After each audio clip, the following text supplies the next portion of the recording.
आज हम एक नया सिस्टम स्टार्ट करने जा रहे हैं पैथो के अंदर। जो हमारा मेल जेनाइटल सिस्टम होता है रिप्रोडक्टिव सिस्टम के अंदर, वो आज हम स्टार्ट करने जा रहे हैं। मेल रिप्रोडक्टिव सिस्टम के अंदर हम main genital system, mail genital में कौन कौन से ऑर्गन्स होते हैं और उनके डिसऑर्डर्स क्या क्या होते हैं पैथो के अंदर, वो हम आज पढ़ने जा रहे हैं। तो स्टार्ट करते हैं हम प्रोस्टेट से।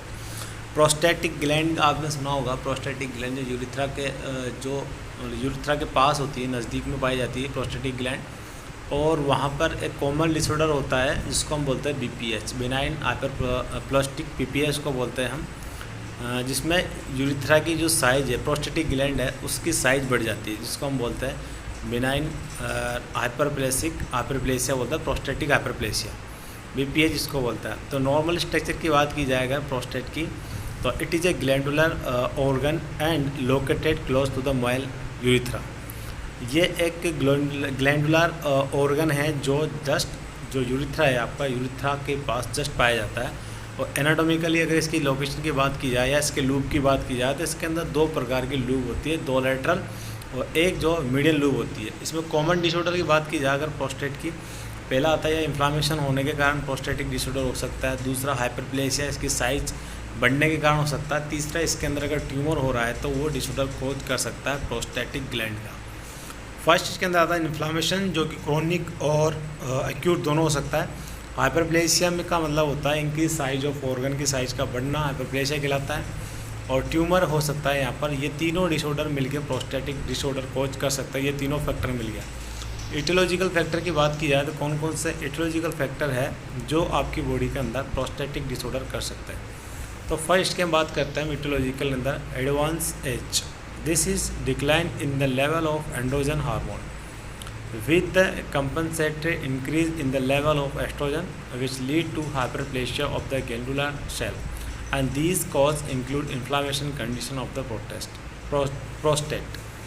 इटियोलॉजिकल फैक्टर की बात की जाए, जो हमारी एडवांस एज है, जो ओल्ड एज होती है, जैसे कि हम मानते हैं 50 साल के बाद की जो एज होती है, उनके अंदर क्या होता है, जो हमारे टिश्यूज़, हमारे ऑर्गन होते हैं, हमारे जो हार्मोन्स होते हैं, उसमें इम्बैलेंस हो जाता है। मेनली एस्ट्रोजन का लेवल बढ़ जाता है। और एस्ट्रोजन क्या करवाता है, आपकी जो प्रोस्टेटिक ग्लैंड के जो ग्लैंडुलर सेल है वहाँ पर उसकी साइज़ को बढ़ाता है, यानी वहाँ पर हाइपरप्लेसिया करता है, जिसके कारण प्रोस्टेटिक ग्लैंड के अंदर इन्फ्लामेशन हो सकता है। इटियोलॉजिकल फैक्टर को मैं वापस समझाता हूँ आपको। इटियोलॉजिकल फैक्टर या इटियोलॉजी के अंदर क्या होता है, जैसे कि आदमी की एज बढ़ती है, एज बढ़ने के साथ क्या होता है, जो आपका एस्ट्रोजन का लेवल है वो आपके ग्लैंडुलर जो सेल पाया जाता है, ग्लैंडुलर सेल पाई जाती है प्रोस्टेट के अंदर, उनकी साइज़ को बढ़ा देता है। अब उनकी साइज बढ़ेगी तो जो प्रोस्टेटिक ग्लैंड है वहाँ पर इन्फ्लामेशन हो जाएगा। और एक कंडीशन और है, वहाँ पर बीपीएच हो जाएगा, बीपीएच भी हो जाएगा और आपका जो है प्रोस्टेटिक ग्लैंड के अंदर इन्फेक्शन भी हो जाएगा। क्लिनिकल मैनिफेस्टेशन की अगर बात करें यहाँ पर, तो क्या क्या आपको क्लिनिकल मैनिफेस्टेशन देखने को मिल सकते हैं जिस पेशेंट के अंदर आपको प्रोस्टेटिक डिसऑर्डर है। फर्स्ट, इंक्रीज फ्रीक्वेंसी ऑफ मिस्चुरेशन, जो बार बार उसको ऐसा महसूस होगा कि पेशाब उसको आ रहा है लेकिन वो पेशाब कर नहीं पाएगा, ड्रिबलिंग होगी वहाँ पर, जैसे बूंद बूंद करके उसको पेशाब हो जाए, अर्ली साइन होता है इसका। पेशेंट इसमें क्या होता है, फ्रीक्वेंसी बढ़ जाती है। नेक्स्ट, डिफ़िकल्टी इन वॉइडिंग, पेशाब करने में उसको जो यूरिन पास आउट करता है वो, तो उसके अंदर उसको पेशेंट को दिक्कत आएगी। Next, haematuria due to urethral obstruction, blood आ सकता है आपके यूरिन के साथ। अगर यूरिन के अंदर ब्लड आ रहा है तो उस कंडीशन को हम हेमेचूरिया बोलते हैं। और या ये कंडीशन इसलिए हो रही है कि आपके यूरिथ्रा के अंदर ऑब्स्ट्रक्शन हो रहा है और ऑब्स्ट्रक्शन कोज आपकी प्रोस्टेटिक ग्लैंड कर रही है क्योंकि उनकी साइज बढ़ गई है। नेक्स्ट बात करते हैं यहाँ पर क्लिनिकल मैनिफेस्टेशन को, ब्लैडर में हाइपरट्रोफी होने को मिलेगी। क्यों? क्योंकि हाइपरप्लेस हो गया है आपकी प्रोस्टेटिक ग्लैंड के अंदर, जो वहाँ पर ब्लैडर की जो ओपनिंग है वहाँ पर उसको कंप्रेस कर दिया और वहाँ पर वहाँ पर यूरिन इकट्ठा हो गया है और यूरिन के कलेक्शन के कारण ब्लैडर ने अपनी कैपेसिटी बढ़ाई है, जिसके कारण ब्लैडर में हाइपरट्रोफी वहाँ पर हो गई है।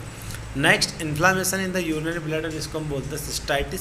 सिस्टाइटिस इसलिए हुआ है कि वहाँ पर यूरिन काफ़ी देर से दिनों से इकट्ठा हो गया है, कलेक्ट हो रहा है और वो बाहर नहीं आ रहा है क्योंकि प्रोस्टेटिक ग्लैंड ने कंप्रेस कर दिया है वहाँ पर साइड को। तो ये कंडीशंस है जो आपके क्लिनिकल मैनिफेस्टेशन के अंदर आती है प्रोस्टेटिक कैंसर के अंदर या प्रोस्टेटिक डिसऑर्डर के अंदर। नेक्स्ट हम इसके बाद बात करते हैं प्रोस्टेटिक कार्सिनोमा क्या होता है। Prostatic carcinoma, it is the most common malignant tumour in the male. Male के अंदर वर्ल्ड वाइड होने वाला मोस्ट कॉमन कैंसर है प्रोस्टेटिक कार्सिनोमा, क्योंकि ये एज के साथ होता है। इसकी जो इंसिडेंसी है वो सबसे ज़्यादा एज के साथ देखने को मिलती है। The prevalence increase with the increase age, the peak incidency occurs between 60 to 80 year of as.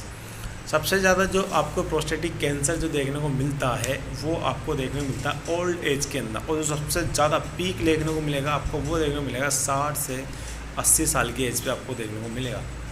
Aetiological factor कौन कौन से हैं? इसमें जेनेटिक फैक्टर हो सकता है, अगर फैमिली में किसी को पहले अगर कार्सिनोमा की शिकायत है प्रोस्टेटिक, तो वो आपकी आगे प्रोस्टेटिक कैंसर कर सकता है। नेक्स्ट नोडुलर प्रोस्टेटिक हाइपरप्लेसिया और प्रोस्टेट, जो बिनाइन भी हो सकता है, बिनाइन हाइपरप्लेसिया और प्रोस्टेट भी हो सकता है, और नोडुलर प्लास्टिक हाइपरप्लेसिया और प्रोस्टेट भी हो सकता है। अगर ये कंडीशन है पेशेंट के अंदर तो वो कार्सिनोमा में कन्वर्ट हो सकती है।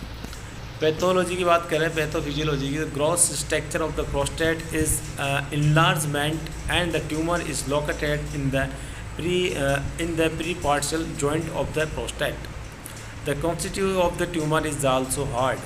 अब इसमें देखते हैं ग्रोथ स्ट्रक्चर हम देखते हैं प्रोस्टेट की, तो माइक्रोस्कोपिक एग्जामिनेशन में देखने को मिलेगा कि ट्यूमर की सेल है वहाँ पर, वो जो प्रोस्टेट है वो हार्ड हो गया है, इनलार्जमेंट हो गया है, और ट्यूमर वहाँ पर लोकेटेड है आपके प्रोस्टेटिक पेरीट्यूमरल जॉइंट पर, और ट्यूमर आपका बहुत ही हार्ड है।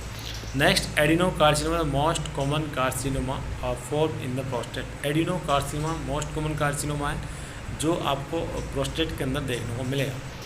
उसके बाद देखते हैं the tumour is composed of irregular pattern में आपको ये ट्यूमर आपको देखने को मिलेगा। नेक्स्ट स्प्रेड कैसे होता है, कौन कौन से ऑर्गन में स्प्रेड हो सकता है? The tumour is spread directly to the urinary bladder. क्योंकि प्रोस्टेट यूरिनरी ब्लैडर के जस्ट लोकेशन में होता है, तो ये सबसे पहले उसकी आसपास के ऑर्गन को ही कंप्रेस करेगा या आसपास के ऑर्गन में इन्वाइड होएगा। तो फर्स्ट होएगा ये urinary bladder, second seminal vesicles और urethra, spread through the lymph node, vertebral bone, lungs, kidney and brain. आपके यहाँ पर जो ट्यूमर स्प्रेड होता है मोस्ट कॉमनली वो यूरिनरी ब्लैडर में, सेमिनल वेसल्स और यूरिथ्रा में होगा। और नेक्स्ट जो कॉमन होता है वो अगर लिम्फ नोड के द्वारा हो रहा है तो किडनी, लंग्स और ब्रेन के अंदर भी हो सकता है। अब क्लिनिकल मैनिफेस्टेशन क्या देखने को मिल सकते हैं आपको? अगर कैंसर प्रोस्टेट हो रहा है तो यूरिनरी ऑब्स्ट्रक्शन, बिल्कुल आपको यूरिनरी ऑब्स्ट्रक्शन देखने को मिलेगा, क्योंकि यहाँ पर प्रोस्टेट की साइज बढ़ गई है, कंप्रेस कर दिया है साइड को, यूरिन की फॉर्मेशन तो हो रही है लेकिन वहाँ पर यूरिन पास आउट नहीं होगा। डिसयूरिया आपको देखने को मिलेगा, आपको यूरिन का जो लेवल है कम, बॉडी के अंदर कम, या फिर यूरिन जब आप पास आउट करते हो तो आपको पेन होगा। तो पेन के साथ अगर अगर जैसे आप यूरिन पास आउट कर रहे हो आपको पेन हो रहा है तो उस कंडीशन को आप डिसयूरिया बोल सकते हो। और फ्रीक्वेंसी तो इंक्रीज होगी यहाँ पर, इंक्रीज फ्रीक्वेंसी। नेक्स्ट इसके अंदर देखते हैं रिटेंशन ऑफ यूरिन, रिटेंशन आपको देखने को मिलेगा। यूरिन रिटेंशन में क्या होता है? फॉर्मेशन तो वहाँ पर यूरिन की हो रही है प्रॉपर, लेकिन ब्लैडर में भी फंक्शन कंप्लीट कर रहा है, लेकिन वहाँ पर प्रोस्टेटिक ग्लैंड ने ऑब्स्ट्रक्शन कोज कर दिया इसलिए यूरिन रिटेक्ट हो रहा है। नेक्स्ट हेमेचूरिया हो रहा है, क्योंकि वहाँ पर सिस्टाइटिस के कारण हेमेचूरिया हो रहा है।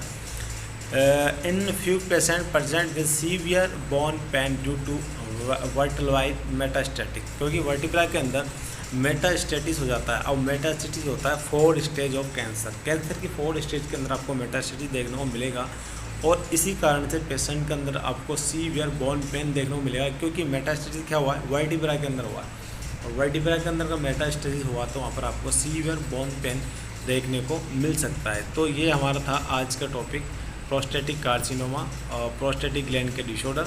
नेक्स्ट हम कल देखते हैं नेक्स्ट टॉपिक जो इम्पोर्टेंट होगा वो हम कल इसमें आपको पढ़ाएंगे। Thank you very much.